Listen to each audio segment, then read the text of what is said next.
Welcome back sa ating channel. Naging mainit nga no sa hindi umano sa mundo ng social media. Muling binanatan nga itong si Tulfo na ito dahil nga sa kanyang kabulsastugan na ginagawa sa loob ng Senado. Dito nga natin makikita mga kaibigan na talagang linabas nga ni Atty. Claire Castro, Dr. Badoy at Ka Eric ang mga baho nga ni Tulfo na ito. Matatandaan natin mga kaibigan na si Tulfo ay talagang kakampi noon ng mahihirap at talagang tumutulong nga ito. Ngunit kalaunan ay talagang lumabas ang totoong dahilan sa kanyang pagtulong sa taong mahihirap na talagang pag nag-viral lamang ito sa Facebook or sa YouTube ay sa kanya lamang ito tutulungan. Ngunit ang mga ibang hindi nagva-viral ay talagang hindi tinutulungan. Ito nga ang ibinunyag ni Ka Eric at Atty. Claire Castro. Dito nga natin makikita mga kaibigan na lumabas na ang mga talakilang bayaran sa mundo ng social media sa loob mismo ng Malacanang dahil nga sa kanilang kabalbalan na ginagawa ay ang naghihirap ay ang taong bayan.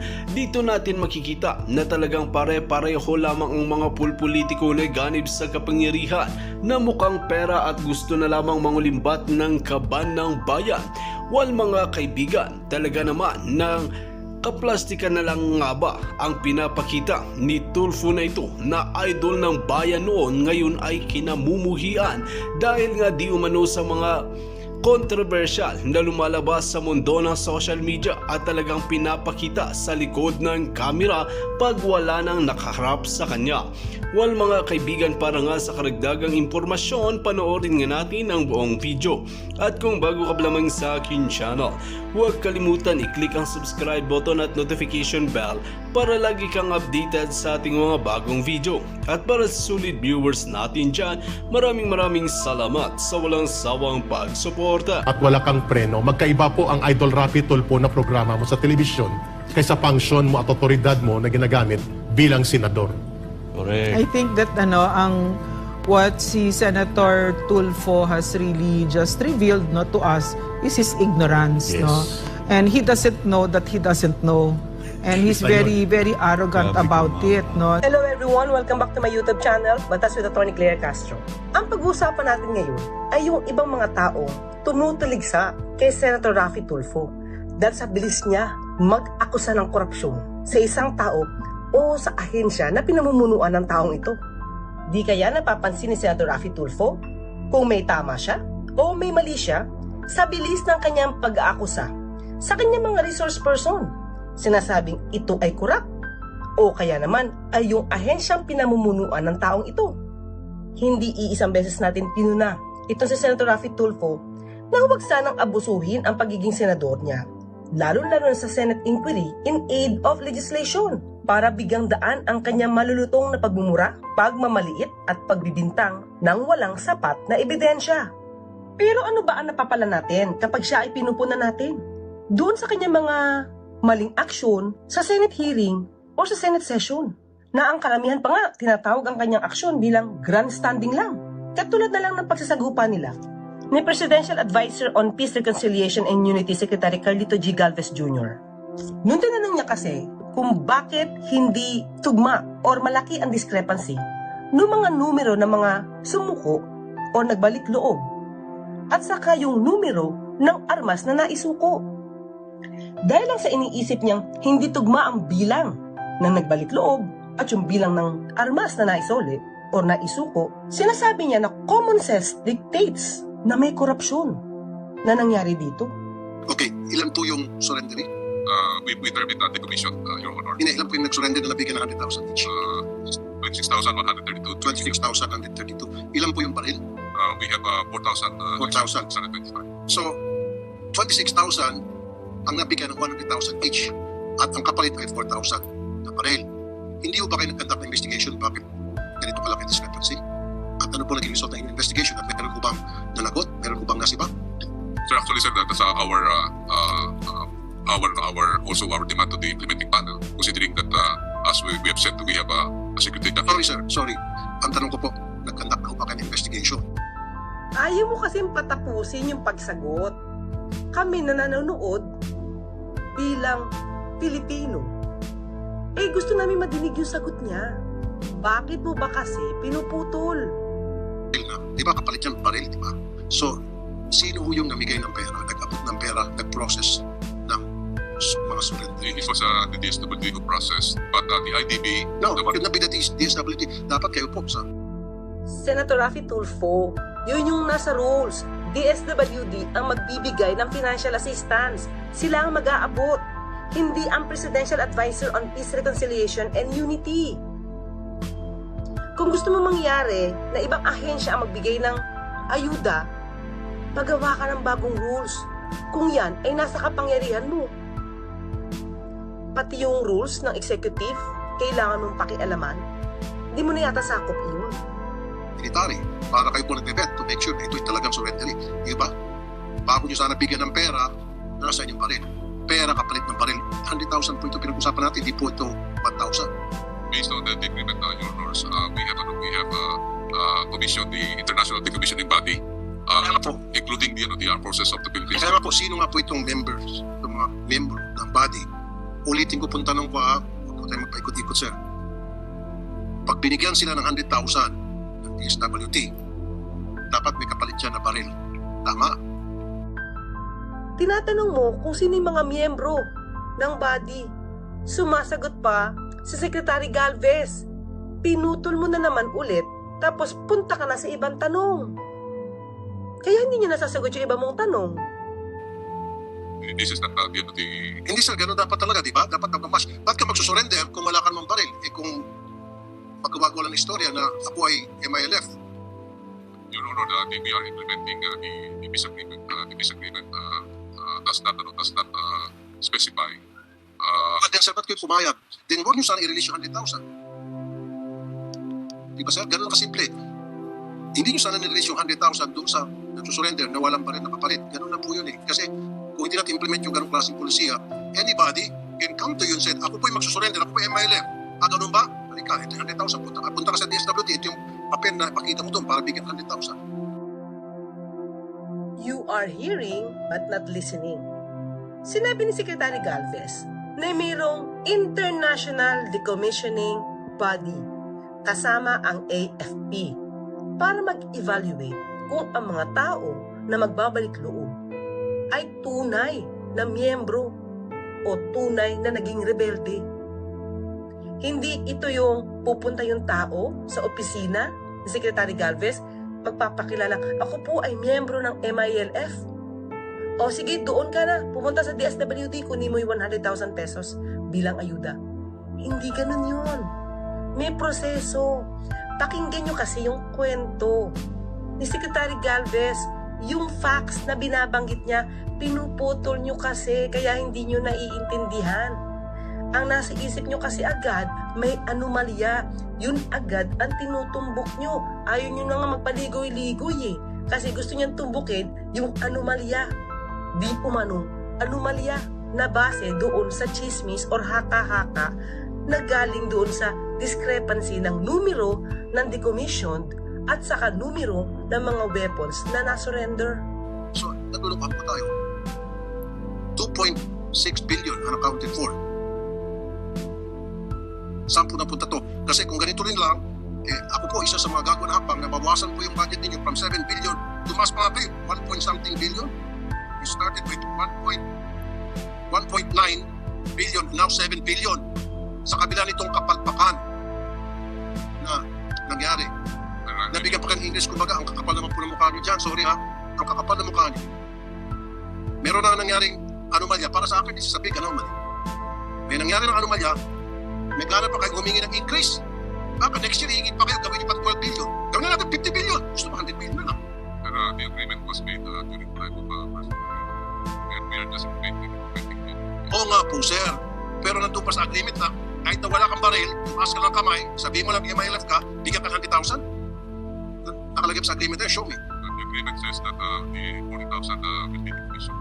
The number of 40,000. Sir, you're hearing me, but you're not listening to me. Tinutumbok ko po dito yung anomalya. Kasi po, di ba pag nag-surrender yung isang MILF, na-decommission na siya, o anong patunay na siya ay member ng MILF? Ang isang patunay dyan yung baril para mabigyan siya ng cash assistance na 100,000 pesos. So therefore, pag may pupunta sa inyo dyan, nagsabi MILF, surrendery ako, nasaan yung baril mo? Alam naman, pupunta sila, may dala-dalang batuta lang. O may dalang gulok. MLF po, ito, ang armas po, gulok. Kahit 100,000, hindi masiguro ganun po, di ba? Common sense lang po yun. So malaking ano man niya, kaya nga po, kung ako dapat, sa sitwasyon mo, may nasipak na, may nakulong na. Totoo yan. Kasi nalaki ano man niya eh. 40,000 versus 4,000. 6,000 versus 132 versus 4,000. Wala po. Sino ba ang namumuno para sa programang balik loob ng mga rebelding ito?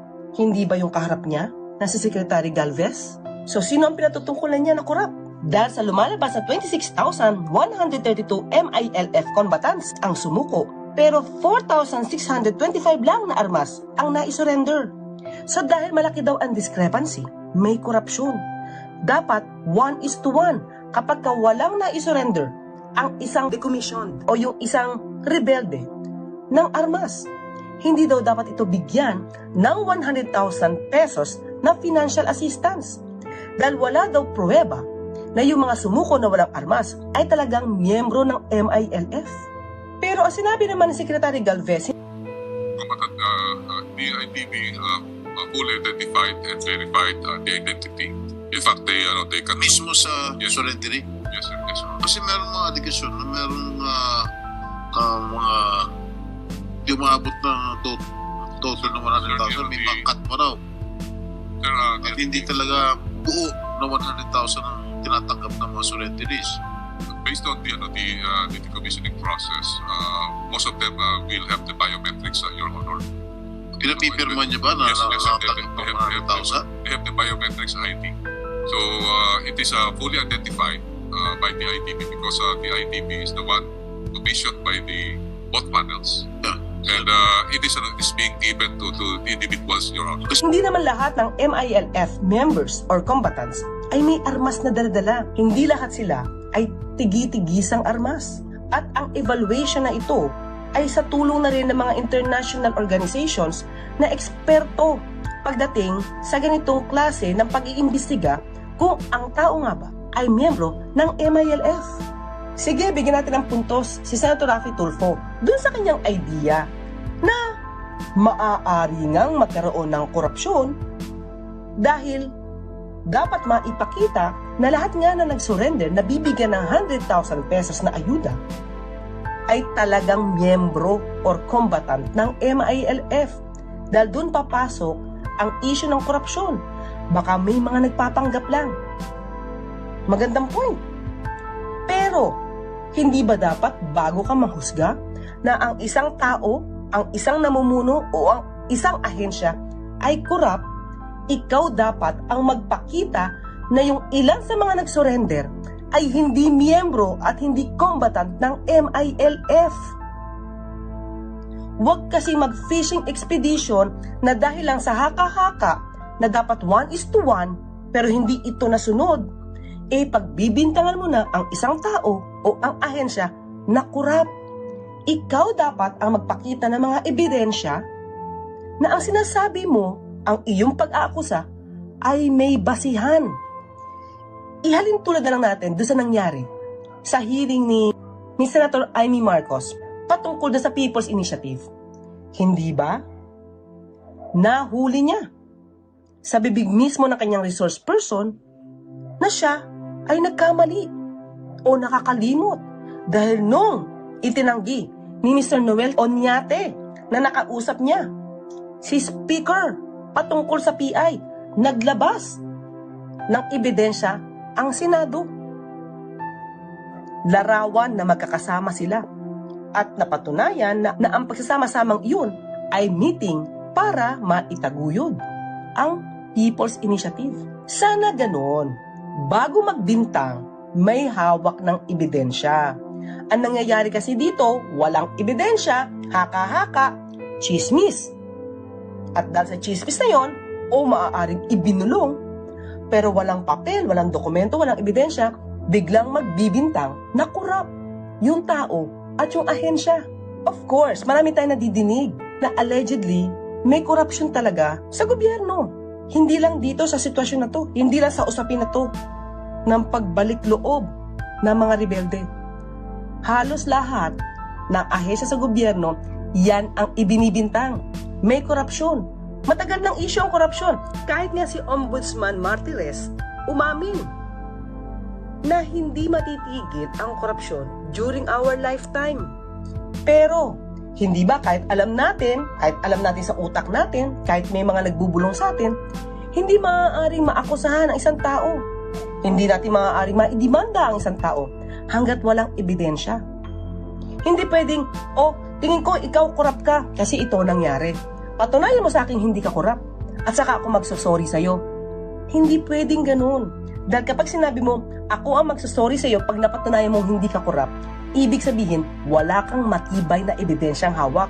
Dahil willing kang mag-sorry kapag siya ang nakapagbigay ng ebidensya na hindi siya korap. Mukhang baliktad na ngayon ang sitwasyon. Hindi ganyan ang kalakaran natin dito. Ang prinsipyong ina-apply natin, ikaw ang magpatunay na ang isang tao ay korap, na ang isang tao ay magnanakaw. Hindi yung tao na pinagbibintangan mo na korap, siyang magpapatunay na hindi siya korap. Hindi pwedeng ganun. Hindi pwedeng para lang tayong laging nagbo-vlog. Hindi pwedeng pang soundbites lang lagi ang salita. Lalo na nasa Senado kayo at ang pinagbibintangan nyo ay parte ng institusyon, parte ng gobyerno.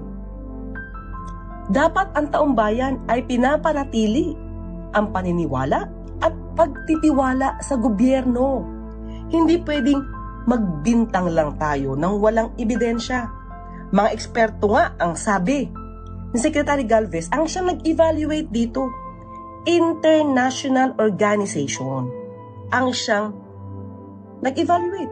Pero nung sinabi ito ni Secretary Galvez, habang siya ay sumasagot sa paratang ni Senator Raffy Tulfo, hindi ba kinat siya?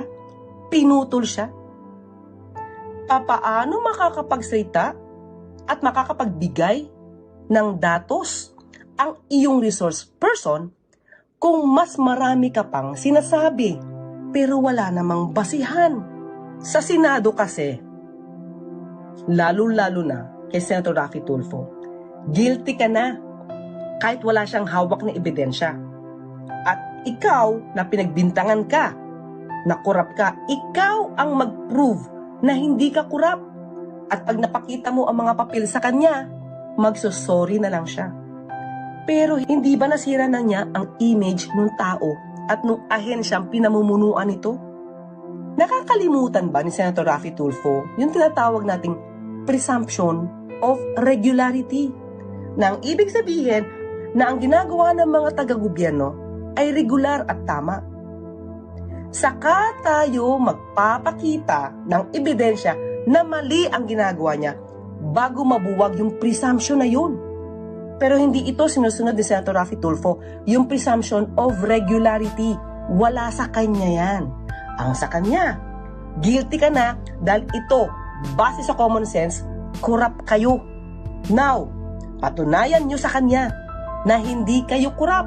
Kayo ang magbibigay ng dokumento na hindi kayo korap. So, parang nababago na natin ang rules of procedure.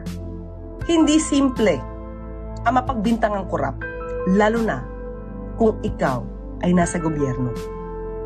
Hindi ba nung sinabi niya na i-prove mo na hindi kayo korap, i-prove mo yung mga dokumento, at kapag na-prove nyo, saka ako magsusorry. Your Honors, Kasi we're talking of hundreds of thousands, may mga allegation pa nga, hindi nga natanggap daw yung pera.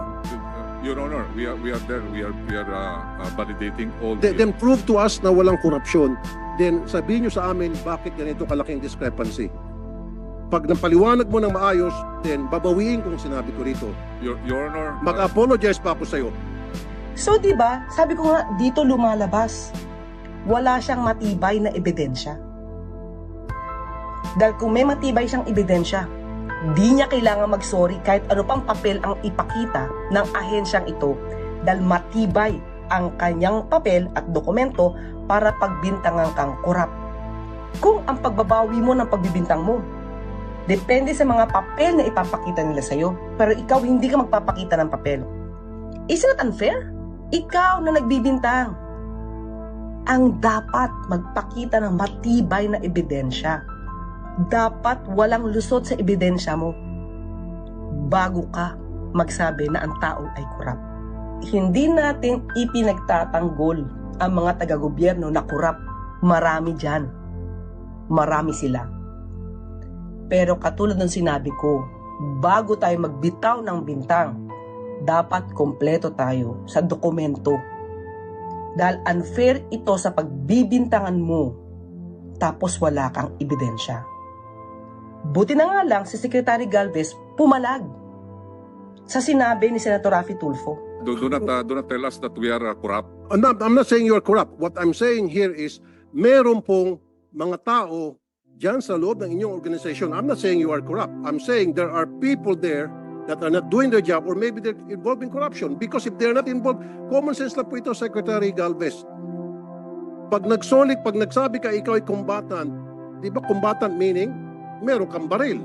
So kung meron kang baril, isusurrender mo yung kapalit ng 100,000. Your Honor, the categories of the firearms is not only individual firearms. We have also cruiser weapons. That cruiser weapons, meron po yung mga 5 o 6 po yung tao na... Then sana magmamatch pa rin. Isama mo na yung machine gun, isama mo cruiser weapon, kung ano pa mga weapon, kasama na dapat din. But I definitely take offense, Senator, that you are already telling us that there is a corruption. I believe that is not a correct accusation to us. Well, sir, I'm sorry. I'll stand by what I said. Meron pong corruption dito. Masaktan ka na, masaktan ka, I don't care. I'm talking on behalf of the taong bayan. In behalf of taong bayan? Wait, mukhang hindi ako kasama dyan. At marami rin naman tumututol sa style ng pagbibintang ni Senator Raffy Tulfo nang walang ebidensya. Sana maiwasan natin yung in behalf of taong bayan kasi kayo lang yan eh. Kayo lang ang nagbibintang nang walang ebidensya. Kasi nga, sir, very clear ng discrepancy dahil kung hindi po, kung hindi po talaga, kung wala po talagang korupsyon dito, sana nagmamatch tong numbers. Hindi po nagmamatch eh. At saka isa pa, dapat nag-imbestiga na kayo dati pa. Pinaliwanag nyo sa amin yung discrepancy. Ano nangyari? Yun lang po yun eh. Your Honors, Kasi we're talking of hundreds of thousands, may mga allegation pa, hindi nga natanggap daw yung pera. Your Honor, we are there. We are validating all. Then prove to us na walang korupsyon. Then sabihin nyo sa amin bakit ganito kalaking discrepancy. Pag napaliwanag mo ng maayos, then babawiin kung sinabi ko dito. Your Honor, Mag-apologize pa ako sa iyo. Pero unless hindi mo maipaliwanag, then I'll stand by what I said, may korupsyon. Sir, mag-imbestiga po kayo, sir. I'm not saying again you're corrupt. There is corruption here. Mag-imbestiga po kayo, sir. And dapat, head should roll dito. Meron talagang kalokohan dito. Hindi mo admit yun, sir, pero I'll stand by what I said. Maliban na lang, sir, kung ikaw ay nag-imbestiga at napakita mo sa amin, klarong-klaro na kung bakit ganito ang discrepancy, then babawiin kung sinabi ko. Pero kapag hindi nyo po napakita na ipaliwanag na maayos, I'll stand by what I'm saying here na there is corruption. And sa susunod po na hearing, pababawasan ko po yung budget ninyo. Dapat bigyan natin halaga yung buhay ng mga sundalo at mga polis natin. Huwag natin basta-basta na lang, sige, peace tayo, peace amnesty para, sorry again para pagkakitaan. And again, I'm not saying it's you. Huwag ko kayo maging masyadong defensive because I'm not referring to you. I'm referring to the body, to the organization na nagpo-process nitong pagsusurrender na para sa akin, paninindigan ko, pinagkakitaan. Hindi ho kayo naawa sa mga sundalo, hindi kayo naawa sa mga polis. sir, I beg to disagree na pinagkakitaan po sa rin decommissioning because Senator Raffy Tulfo, you seem like talking without speaking. You better listen to the resource person. I myself really implementing this. I would like to really to... Then show me proof. Kasi pag I will show nakita ka sa proof, akin ng proof, then babawiin ko. I will show proof, sir. Sa susunod na hearing. Yes, I will show proof that we are not. Karamihan kasi sa mga resource person ng mga taga-gobyerno, kapag sinigawan na ni Senator Raffy Tulfo, sinabing INUTIL, sinabing tanga, sinabing bobo, hindi na kumikibo. Maraming haka-haka. Maraming chismis tayo nadidinig. Hindi pwedeng panghawakan ang haka-haka at chismis lang. dapat may dokumento, may ebidensya. Ang tanong natin, gaano ba ka-eksperto itong si Senator Raffy Tulfo pagdating sa usapin ng rebelde?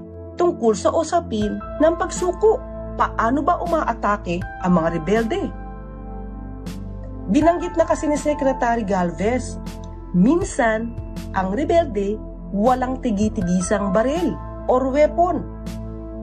Pag bumaksak ang isa, dadamputin ng isang kasamahan yung naiwang weapon. At siya ang magpapatuloy ng pakikipaglaban. Tandaan natin, kahit na yung miyembro natin ng kapulisan, hindi ka agad-agad nagkaroon ito ng armas na 1:1. Para sa panahon lamang ni Pinoy, nagkaroon ng 1:1 ang miyembro ng PNP. So, ibig bang sabihin, nung mga panahon na walang armas, ang miyembro ng PNP, hindi sila matatawag na pulis? May nabasa pa nga po na ibang mga miyembro ng MILF ay parte rin ng politicians' private army. Wala silang armas. Ang hawak nilang armas ay yung armas na bigay at pinagkaloob sa kanila ng politician. So yung armas na yun na hindi naman nila pag-aari, maisusurrender ba nila yon? Of course not. So hindi ibig sabihin na itong miyembro, itong MILF combatant na walang armas, dapat hindi napasukuin. Ang dapat siguro itanong, paano yung mga surrendery na walang armas? Magkano ang ibinibigay? At magkano naman yung nag-surrender na may armas?